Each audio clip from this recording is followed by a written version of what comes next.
Prince Harry and Meghan Markle once presented Megxit as a bold escape, a move toward freedom, control, and building a powerful global empire on their own terms. And at first, they thought it was working. Massive deals, worldwide attention, and endless opportunity. But in this deep dive, we're going to break down what really happened after that decision, moment by moment, because as the deal started failing and public support dropped, one question now stands above everything. Did the Megxit dream completely collapse by chance, or was it doomed from the very beginning? July 2016, Prince Harry meets Meghan Markle, an American actress, through a mutual friend, and things moved really fast. By 2017, they were already engaged. It was just an amazing surprise. It was so sweet and natural and very romantic. He got on one knee. Of course. Was it an instant yes from you?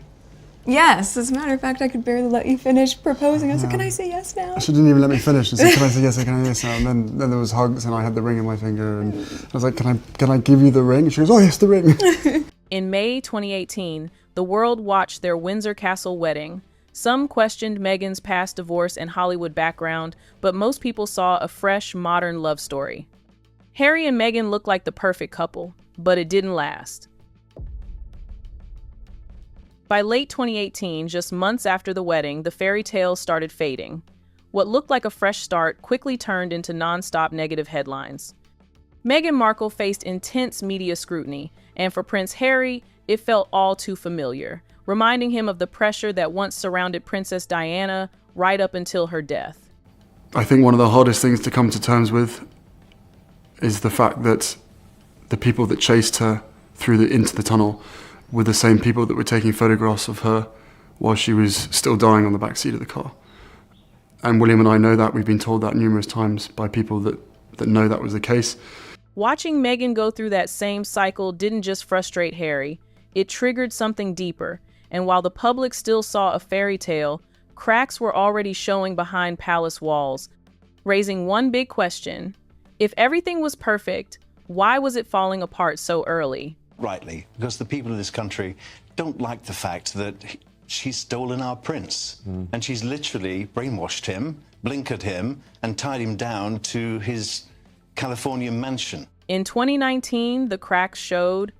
Prince Harry openly slammed the media during the South Africa tour, while Meghan Markle admitted she was struggling and not okay, proving the pressure was already hitting hard behind the scenes. It's a lot. So you add this on top of just trying to be a new mom or trying to be a newlywed. It's, yeah, well, I guess, and also thank you for asking, because not many people have asked if I'm okay, but it's a very real thing to be going through behind the scenes. And the answer is, would it be fair to say not really okay, as in it's really been a struggle? Yes. As their tour of southern Africa draws to a close, all eyes are now on the law courts back home.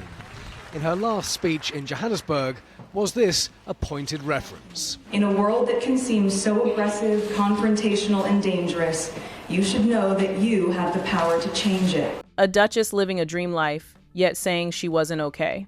By late 2019, Harry and Meghan skipped Christmas and stepped back. At the time, it looked like a break, but it turned out to be the breaking point. January 8th, 2020. That's the exact moment everything changed. Without any warning, Prince Harry and Meghan Markle released a statement on Instagram announcing they were stepping back as senior members of the royal family, not through the palace or coordinated press briefing, directly to the public. The royal family is tonight facing the biggest rupture to the firm in decades. Harry and Meghan have announced is that they're going to step back from being senior royals. The statement was clear and calculated. They said they wanted to become financially independent. They planned to split their time between the UK and North America. And, most importantly, they proposed a new model, a half-in, half-out role. Still support the Queen, carry royal status, but also build their own commercial brand on the side. A system that had never existed before. Now here's where it gets serious. Within hours, it became clear the palace had not approved this. Queen Elizabeth II and senior aides were reportedly blindsided. The statement had gone public before internal discussions were finalized. Even Prince William was said to be caught off guard, and the reaction came fast. Buckingham Palace released a response saying discussions were still at an early stage. That line alone told everything. The plan Harry and Meghan presented was not agreed upon. From that moment, the situation shifted from announcement to crisis management. Globally, the response split immediately. In the UK, many saw it as walking away from duty. In the US, there was more sympathy, framing it as a couple choosing independence. They want to focus on raising their family and their charity work and split their time between the UK and North America. Why is everyone flipping out? Media coverage exploded across both sides of the Atlantic within hours. But even in supportive spaces, one question kept coming up. How do you leave the royal family but still keep part of it? I think we have a lot of bigger problems in the world to deal with than Meghan and Harry and what's going on in their love life. Soon, the half-in, half-out idea quickly became the center of the debate. They wanted to represent the crown when needed, keep titles and still sign deals, earn money, and control their own projects. The decision that I have made for my wife and I to step back is not one I made lightly. It was so many months of talks after so many years of challenges. And I know I haven't always gotten it right, but as far as this goes, there really was no other option. What I want to make clear is we're not walking away. And we certainly aren't walking away from you. Our hope was to continue serving the Queen, the Commonwealth, and my military associations, but without public funding. Unfortunately, that wasn't possible. That wasn't just unusual, it challenged the structure of the monarchy itself. You don't mix public duty with private profit at that level. So the issue wasn't just personal anymore. It was institutional. Then came January 13, 2020, the Sandringham Summit. Senior royals met to decide the future. Queen Elizabeth II, Prince Charles, and Prince William were all involved. This wasn't a casual discussion, but about setting boundaries. Queen Elizabeth has ordered a high-level summit for today to hash out the next move for the royal family. It comes after Harry and Meghan's bombshell announcement that they were stepping back from their royal duties. And the outcome was direct. The half-in, half-out model was rejected. No part-time royal duties or blending monarchy with personal business. If Harry and Meghan stepped back, they would step back fully.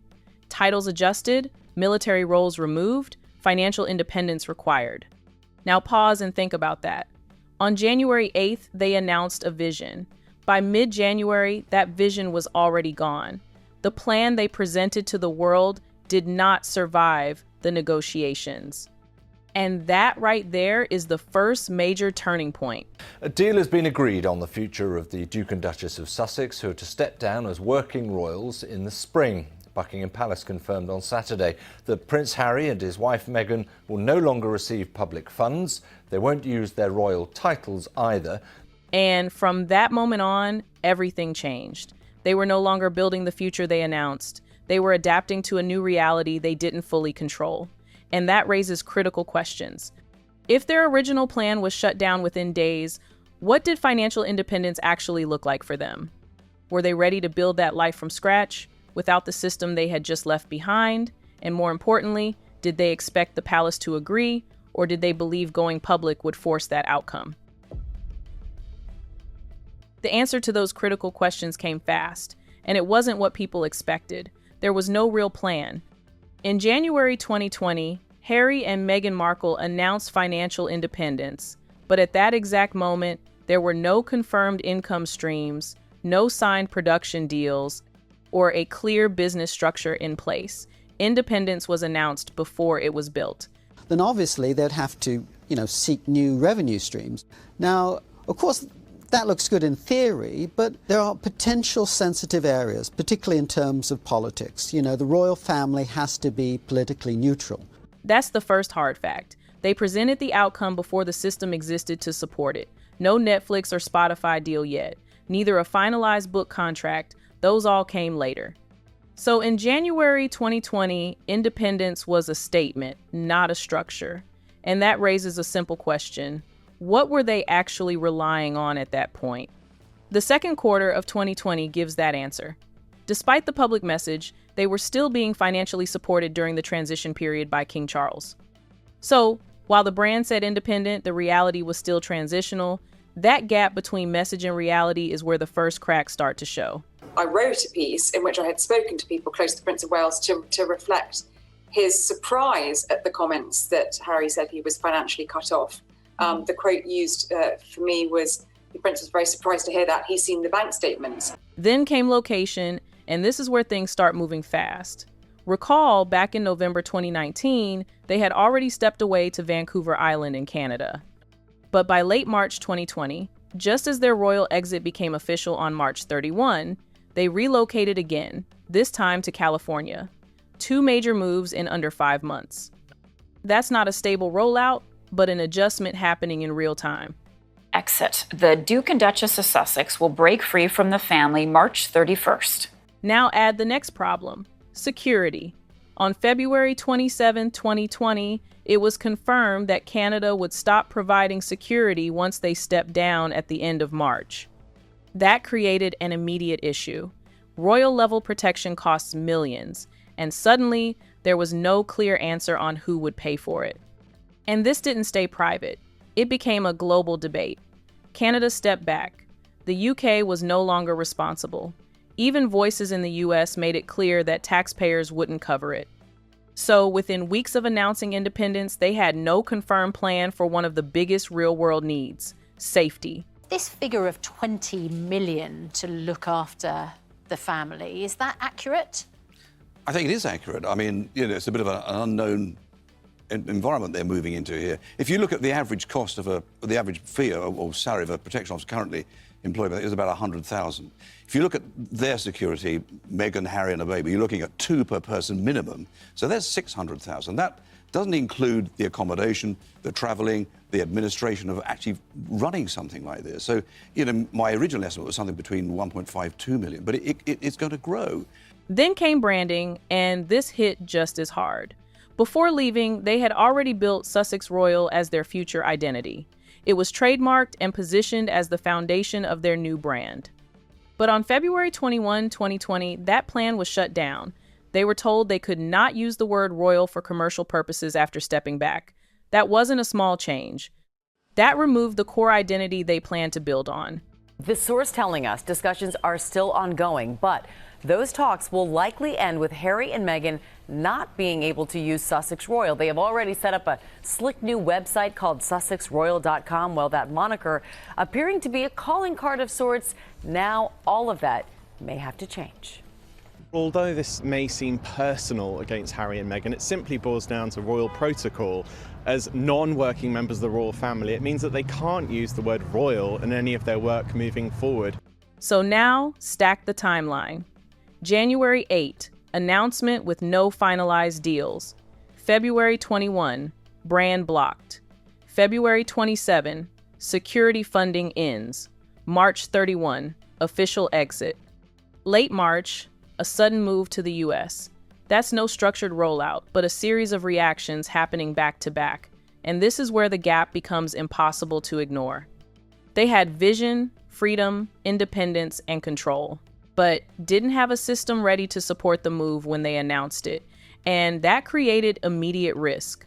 Once they left, the safety net was gone. So the question is simple. Was this a long-term strategy or a bold gamble made first, with the details figured out later? By mid-2020, everything started to shift. The uncertainty from the exit was still there, but now something else was taking shape, a new identity and business direction. And this is where Prince Harry and Meghan Markle began building what looked like a serious global brand. In April 2020, they quietly introduced Archewell, their new foundation. This wasn't just charity work. It was positioned as the center of everything they would do moving forward. Media, production, philanthropy, all under one name. The goal was clear: move away from royal duty and build influence on their own terms. Then came the first major deal. September 2020, Netflix. Reports confirmed a multi-year production deal worth around $100 million. The plan was to create documentaries, series, and scripted content, and the expectations were massive. Royal access, global recognition and personal storytelling, all packaged for one of the biggest streaming platforms in the world. This deal alone made it look like they had fully transitioned into media power players. Now, the Duke and Duchess of Sussex have signed a multi-year deal to produce films and series for Netflix, no less. 3 months later, in December 2020, another deal followed, this time with Spotify, a reported $20 million agreement to produce exclusive podcasts under Archewell Audio. Meghan would later launch Archetypes, a podcast focused on women, identity, and culture. At the time, this deal reinforced one thing. They were building a media empire across multiple platforms. And again, expectations were high. Consistent content, strong storytelling, and long-term output were now part of the equation. Prince Harry and Meghan Markle's media empire is expanding into podcasting. The Duke and Duchess of Sussex have joined forces with Spotify to produce and host podcasts, their first series coming next year. Now add speaking deals into the picture. Between 2020 and 2021, they signed with major speaking agencies and reportedly earned between $500,000 to over $1 million per appearance. These were high-profile events, global forums, and corporate stages. That created another income stream and positioned them as voices of influence, not just former royals. They were now being paid not just for who they were, but for what they said. You are the ones driving the positive and necessary change needed across the globe now in this very moment. And for that, I'm so grateful to be in your company today. Then came publishing. In July 2021, Prince Harry announced a memoir deal with Penguin Random House. Reports suggested a multi-book deal potentially worth up to $20 million. That book would later become Spare, released in January 2023. But even before release, the deal itself showed how valuable their personal story had become. Their experiences were now a commercial asset, packaged and sold at a global level. In little over a week, the most hotly anticipated book of 2023 will be released. Prince Harry's memoir, Spare. Published, Penguin Random House has promised a landmark publication containing raw, unflinching honesty. Now step back and look at the full timeline of their best years. In April 2020, Archewell launched. In September 2020, Netflix deal worth about $100 million. December 2020, Spotify deal worth about $20 million. From 2020 to 2021, high-paying speaking deals. July 2021, major book deal announced. That's multiple income streams built within roughly 18 months. And from the outside, it looked like everything was working exactly as planned. And this is where the idea of a billion-dollar brand really started gaining traction.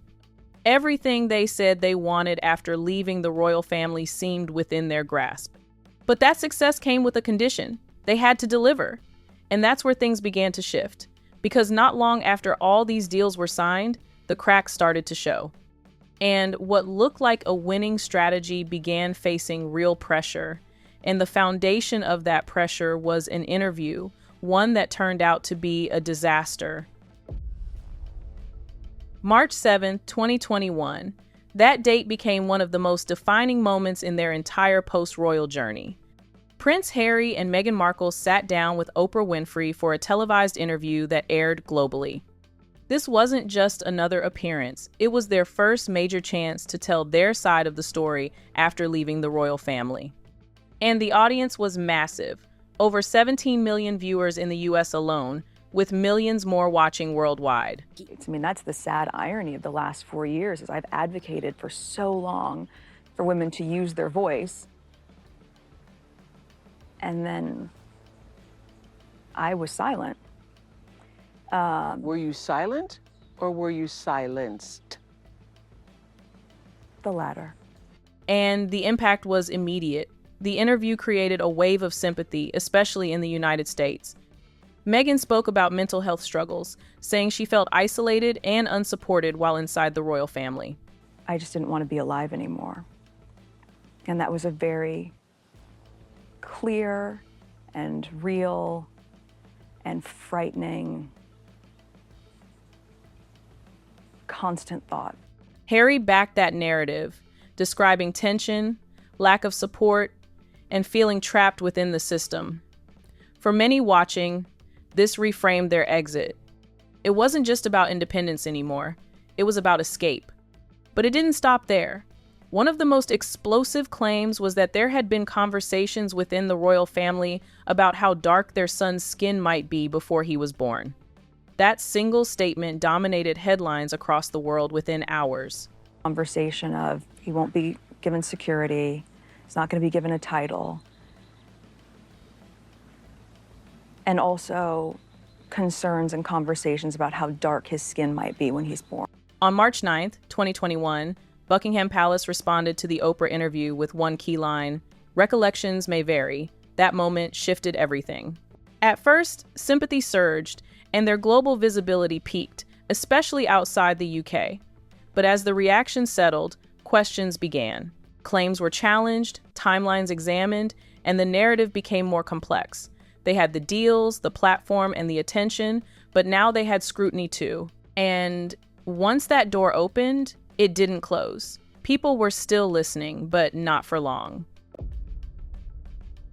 December 8th, 2022. That's when Netflix released the first volume of Harry and Meghan's documentary series. Volume 2 followed on December 15, 2022. This was part of the deal signed in September 2020, reportedly worth around $100 million. The goal was clear: to tell their story on their terms at scale to a global audience. And at first, it seemed that it was working. The series pulled in huge viewing numbers in its opening weeks and dominated headlines worldwide. But a look at what the content focused on, the same core narrative returned again: media pressure, royal tensions, personal struggle, and their decision to leave. These were the same themes already covered in the Oprah 2021 interview. Now ask the question, was this a new insight or the same story told repeatedly? Because timing matters here. The public had already heard their version multiple times. Interviews, public speeches, articles, and now a full documentary series.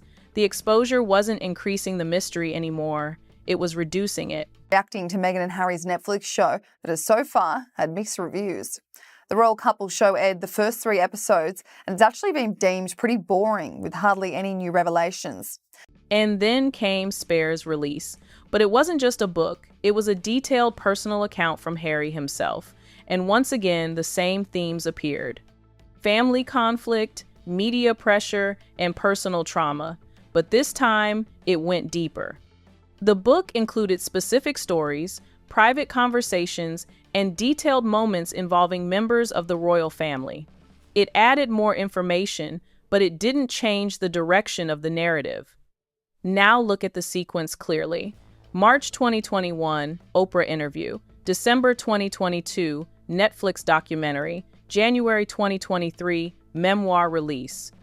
That's 3 major storytelling moments, all within less than 2 years, all centered around the same core narrative. And this is where the shift begins. At first, repetition builds understanding.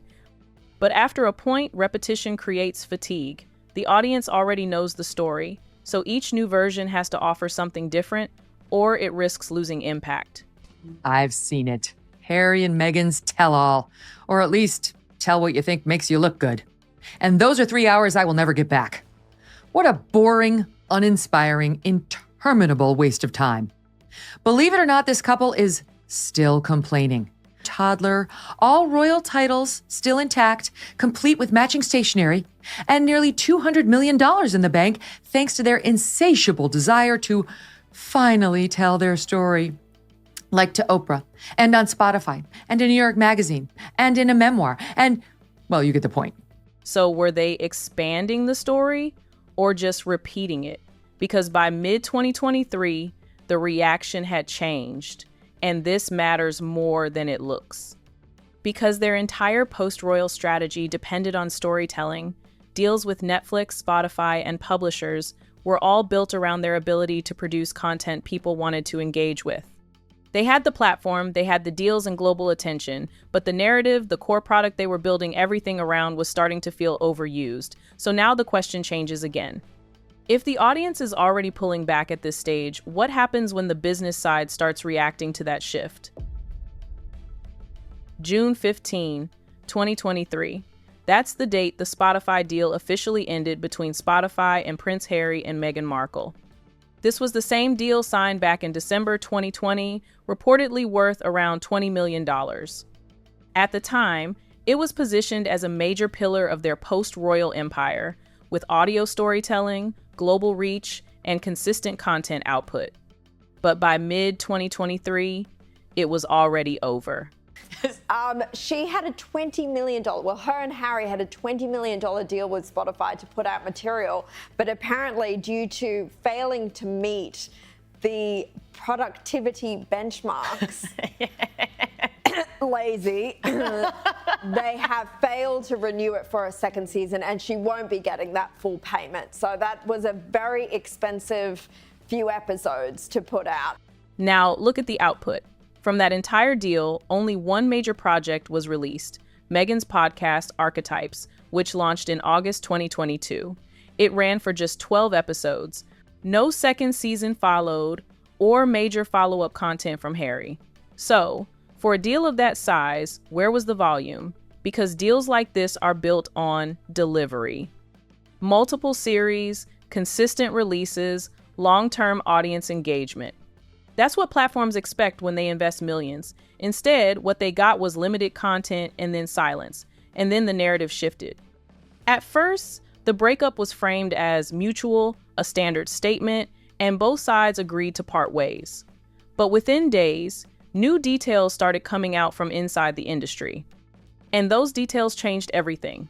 A Spotify executive producer publicly described them as grifters. That word didn't just trend, it stuck. Because it didn't come from tabloids or online critics, it came from inside the company that had paid them millions. Okay, let's turn to two people that I think have no place in modern society. Harry and Meghan, who've been called by the Spotify executive producer Bill Simmons on his own podcast. This is after Meghan's brilliant podcast was so tragically unceremoniously cancelled. He described them as lazy effing grifters. Now pause and think. This wasn't just a deal ending. This was a reputation shift from high-value partners to under-delivering creators. And once that label enters the conversation, it doesn't stay contained. It spreads across the industry, changes how future deals are viewed, and raises new questions before any new project even begins. So if Spotify, one of the biggest audio platforms in the world, publicly walks away and questions your output, what does that signal to everyone else watching? Because this wasn't happening in isolation. At the same time, their Netflix deal was still active. But by 2023, beyond the initial documentary, there were no major follow-up hits. Projects were announced but not consistently delivered. The expectation was a pipeline of content. What people were seeing instead was a boring slowdown. A couple who claimed they stepped back from royal duties to get away from the media, but get paid to get themselves back into the spotlight. And it is as excruciatingly and narcissistically unhinged as you would imagine. This is the couple which complains about being in the media spotlight too often while taking checks for millions of dollars to put themselves back in the media spotlight. Now connect that to the bigger pattern. Spotify deal, limited output. Netflix deal, declining momentum. Public narrative starts to shift. This is no longer about one failed project.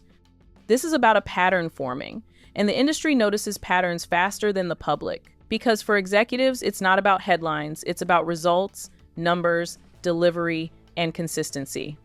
So once the Spotify collapse happened, it changed how every other deal was evaluated, not based on potential anymore, but based on performance. Reports pointed to failed ideas, stalled projects, and a gap between what was promised and what was delivered. That wasn't just missing content, it showed the system behind it wasn't working. By 2023, the focus had shifted. It wasn't about their story anymore. It was about whether they could deliver. And once that question took over, everything changed. Because in this industry, past performance drives future deals. And with Spotify collapsing, the pressure was no longer building. It had arrived. By late 2023, the problem wasn't just failed deals anymore. It was what insiders started saying about how those deals were handled. Reports began surfacing from within Hollywood. Not tabloids, not outsiders, but people who had actually sat in meetings with Prince Harry and Meghan Markle. And what they described wasn't confidence, it was confusion. One of the clearest turning points came with a major feature published in 2024, based on interviews with people who had worked directly with them. These weren't opinions from the outside. These were accounts from inside production rooms, pitch meetings, and development sessions. And this piece sort of reignites the allegations that Meghan is difficult to work with. Vanity Fair spoke to former employers who were apparently needing therapy after they worked for Meghan. You know, she was compared to a character in Mean Girls, and was, according to the sources that Vanity Fair spoke to. And the message was consistent. The ideas weren't landing. Specific examples started coming out. In one reported meeting, Harry allegedly suggested a podcast concept involving world leaders, including Vladimir Putin, discussing their childhood experiences. That idea didn't just get rejected. It was described as out of touch and unrealistic by those present. Now, ask the obvious question, how does an idea like that make it into a serious pitch meeting? Because this is where the gap becomes visible. Access got them into those rooms. Their status opened doors at Netflix, Spotify, and major production companies. But once inside, access wasn't enough. Execution had to follow, and that's where things started breaking down. Multiple reports pointed to a lack of clear direction in meetings. Ideas that sounded broad, but were not developed. Concepts that didn't translate into actual production plans. That matters because in Hollywood, ideas are important, but the execution is everything. Now the stakes are raised. These weren't beginner creators. These were individuals backed by multi-million-dollar deals, working with top-tier teams, with access to the best producers, writers, and executives in the industry. So the expectation wasn't basic content, it was high-level competitive output. Now, look at the timing. This criticism didn't appear in 2020 when deals were signed. It didn't dominate in 2021 during peak sympathy. It started after 2023, after the Spotify deal ended, after the Netflix release, and after Spare. By that point, expectations had already been set. The industry had provided time, resources, and opportunity. So when criticism surfaced, it carried more weight. She never fails to deliver. The second series of her With Love, Meghan is back. And it turns out, just when you thought Meghan Markle couldn't get any more annoying, she also likes green smoothies. I put myself last night through 2 episodes of why? this thing, just to see what That wasn't in the like. That's a commitment. I know. It's on decision. Netflix if you want to go and watch it. She is so fake. At the same time, reports pointed to internal challenges, high staff turnover, teams leaving projects early, and difficulty maintaining stable working relationships. These weren't isolated claims. They appeared across different projects in both the UK and the US. That raises a key question. If teams keep changing, how do you maintain consistent output? Because content production depends on structure, teams, and execution. If those break down, output suffers. And by 2023, that's what people began to notice. Now, track the sequence. Spotify deal ends June 2023. Netflix momentum slows through 2023. Industry criticism increases into 2024. This is regression, not progress. Right. I think we can quite confidently say at this point, the deal's over. So that initial 5-year contract, the $100 million legendary partnership, is all but done. That is expiring within the next few months, and it's understood that Netflix will not be renewing that. Each stage builds on the last. High expectations, then limited output, then public criticism, then insider confirmation. Now, the bigger question becomes unavoidable. If the industry doesn't trust your ability to deliver, what happens next?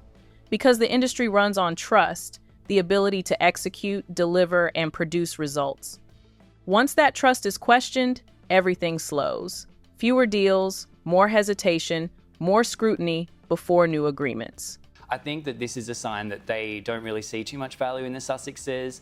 You know, the numbers have been dismal. Of course, With Love, Meghan is coming back, but there was some streaming data that came out recently that revealed that that show was barely in the top 400 shows on Netflix. And actually, this was quite a sort of poetic sign, Meghan's sort of former show Suits, reruns of Suits, are actually more popular on Netflix than her own show. That does not surprise me. And that changes the trajectory completely. Leaving the royal family gave them access to major platforms, but access alone doesn't sustain a career. Execution and consistency do. By 2024, the gap between access and output was clear, and that's where the narrative fully shifts. This is no longer about building an empire. It's about whether that empire was structurally strong to begin with, because if the foundation is weak, opportunity can't hold it up. And once that happens, rebuilding becomes significantly harder than starting, but it didn't stop there. Now let's rewind just a little bit. Recall that by late 2018 into 2019, the first serious warning signs didn't come from headlines, they came from inside the palace. Staff turnover around Meghan Markle began drawing attention, with multiple aides leaving their roles within months of working with her due to horrible treatment. This wasn't normal. Royal households are structured, long-term environments where staff typically stay for years, not weeks or months. By November 2018, reports had already surfaced that at least 2 senior aides had resigned. One of them had been considered highly experienced within royal operations. That raised a key question early. Why were experienced staff leaving so quickly? Because at this stage, this was still before Megxit, before Netflix deals, before Spotify. This was inside the system they were about to walk away from. I am very concerned that the Duchess was able to bully 2 PAs out of the household in the past year. The treatment of X was totally unacceptable. Then came 2019, and the issue escalated. Internal complaints began to circulate within palace structures. These included concerns about management style, communication tone, and working conditions. By October 2019, the situation had grown serious enough that discussions about staff welfare were reportedly happening behind closed doors. When the bullying allegations first came out in the UK, you thought, oh, is it the case of that just, the traditional palace staff can't cope with this whirlwind of an American woman, with her own career coming in and wanting to change things? But you're right, because there were articles in the US, I think it was Hollywood Reporter, Daily Beast, you've mentioned there, I think Vanity Fair, where they were saying that, she threw tantrums, sent angry 5 a.m. emails, she was called, a dictator in high heels, Duchess difficult, running around barking orders. These are the same complaints.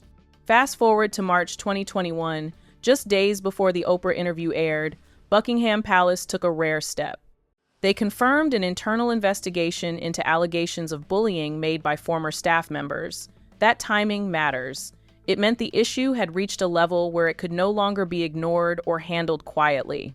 Earlier this evening, Buckingham Palace said it was very concerned by reports that the Duchess of Sussex was accused of bullying some of her staff during her time at Kensington Palace. The claims were made by former staff of Harry and Meghan, and the palace says it will investigate the circumstances. For her part, now connect the dots. Allegations begin in 2018. Complaints grow in 2019. Investigation confirmed in March 2021. This is not a one-off claim. This is a timeline. At the same time, Meghan Markle denied all allegations, calling them part of a coordinated attempt to damage her reputation. That created 2 competing narratives, one from former staff, one from the Sussexes themselves. So, who does the public believe? Now, shift location. Because after Megxit, the expectation was that a fresh start in the United States would reset everything. New team, new environment, new structure. But by 2022 and 2023, similar reports began surfacing again, this time from US-based staff and collaborators. This is where the story changes from isolated claims to repeated patterns. Reports from people involved in production, media projects, and organizational work describe difficulties in maintaining stable teams. Some accounts pointed to high staff turnover within Archewell, The foundation launched in April 2020. I think how you treat people is incredibly important. And not only was she rumored to have been cruel inside Kensington Palace with several bullying allegations, but here in the States, Archewell Productions, their audio section, their scripted section, they've gone through several employees. And I think it's a reflection on the way that people are treated there. And I think as a viewer, you might get that. You might feel that way. And maybe that is where the appeal has been lost. Now ask the key question. If the environment changes, but the complaints stay similar, what does that suggest? Because Archewell was supposed to be the foundation of their independent brand. It was launched as both a nonprofit and media production vehicle, positioned as the center of their post-royal identity. Yet reports indicated internal instability, with staff departures and restructuring efforts happening behind the scenes. Now connect this to business outcomes. Spotify deal ends June 2023. Netflix output slows. Industry criticism increases into 2024. At the same time, internal team issues are being reported across different projects. That overlap matters, because consistent output requires stable teams, and stable teams require functional leadership structures. If those break down, everything else starts to weaken. Now here's where the question gets harder to ignore. If Meghan Markle claimed the palace narrative was false or misleading, what about the reports that came after she left? Different country, teams, and organization, yet similar complaints continue to surface. Are all those voices also wrong? Or is there a gap between what's being presented publicly and what's happening behind the scenes? There is a sense of entitlement, and it's almost like Meghan feels like they should be treated different but better because she's an American, because she's an actress, or because she's biracial. It does feel like she thinks that she should be given special treatment, and she's frustrated that she's not given this special treatment. And this is where everything connects. Because all these inconsistencies, the shifting narratives, the failed deals, the internal issues, they don't sit in isolation. They stack, and over time, they start to affect one thing more than anything else: credibility. Fast forward to today, that credibility is already under pressure. Now, with legal battles unfolding and new contradictions surfacing in real time, this isn't just another setback. This is starting to look like the moment where everything converges. The pressure, scrutiny, doubt. Because if the foundation is already weakened, it doesn't take much to trigger a collapse. And right now, it looks like the very events happening in 2026 could be the final blow to their image, their brand, and everything the Megxit Dream was built on. By 2026, the entire situation had shifted into something far more serious than public opinion or failed deals. Prince Harry is now deep into multiple legal battles against sections of the British press, cases centered on allegations of unlawful information gathering, phone hacking, and privacy violations. Prince Harry has been in London's High Court for a second straight day. He was joined by other high-profile figures as part of a legal action against the publishers of the Daily Mail. The group, which includes the pop star Elton John and the model Liz Hurley, claims to have been victims of unlawful information gathering. So Prince Harry's court case, some of the key tenets of it is against in part the Daily Mail, was that they used unlawful tactics and phone hacking to get information on him, that he never socialised with journalists, that he did not have a leaky friend group, and that he remembers everything clear as day from that particular period of his life. And that basically they must have essentially hacked his phone in order to get information and make his life a living hell. That's the cornerstone of his court. But these aren't symbolic fights, rather high-stakes court cases where outcomes depended heavily on evidence, testimony, and most importantly, credibility. Because in several instances, the claims being made relied not just on hard proof, but on Harry's account of what happened, how events unfolded, and whether the court believed his version. That's where the risk started to build. Because once a case leans on personal testimony, consistency becomes everything. Every statement and detail matters. And by this stage, questions around consistency were already forming. Past interviews, public statements, and documented timelines had created small gaps. On their own, they were manageable. But in a courtroom setting, even small gaps don't stay small. And then came the moment that changed everything. Because right in the middle of these ongoing legal battles, a new piece of evidence entered the conversation, one that didn't come from the press, but from someone directly connected to Harry's past. Leaked messages involving Charlotte Griffiths began circulating, and they didn't just add context. They directly challenged statements made in court. Harry had previously claimed limited contact, suggesting he barely knew her, but the messages told a different story. Ongoing communication, flirty tone, and deep personal rapport. Well, he clearly doesn't remember everything because he clearly was socializing with a journalist. He was actually quite flirtatious with her. He initiated the conversations as well. And so it's kind of a bit of a mic drop moment for the Mail newspapers, really. It was in their closing arguments that actually perhaps Prince Harry has been caught telling a few porcupines, maybe misleading the court. Now understand the impact. This wasn't a rumor nor speculation, but direct communications that could be examined against sworn testimony. And immediately the question shifted. If the messages show a closer relationship, why was that not reflected in court statements? Could Harry have misled the court? Because that gap is critical. In legal terms, contradictions between evidence and testimony don't just raise eyebrows, they raise doubt. And doubt, in a case built partly on personal accounts, is dangerous. I think in the case of these messages, we're assuming that they're genuine, this was a Facebook exchange, I think it's exposed him as a terrible liar because he said to the High Court in January that he didn't know any journalists, and when the name of this particular journalist, who's still working at the same publication, was raised, he said, I might have met her at a party and as soon as I found out she was a journo, I cut off contact. And yet this string of messages goes on for months and it makes sense that she was moving in his circles. She went to uni with Harry's ex, Chelsea Davy. So they absolutely were connected and had the same circle of friends. Now layer the timing. These messages didn't surface years earlier when they could have been dismissed as old history. They surfaced during active legal proceedings. That timing matters. Because anything introduced during a case can influence how existing evidence is interpreted. Yes, that's right. He's a fool. He's an absolute fool, but he's done this several times. He keeps going. You might try and go back and take another case about this as well. You know, he doesn't seem to think sensibly. I mean, anyone would know that if you had that sort of writing from a girlfriend who lasted 2 months, which is a time, not just once, and then you try to sort of get that sorted, and you've lost.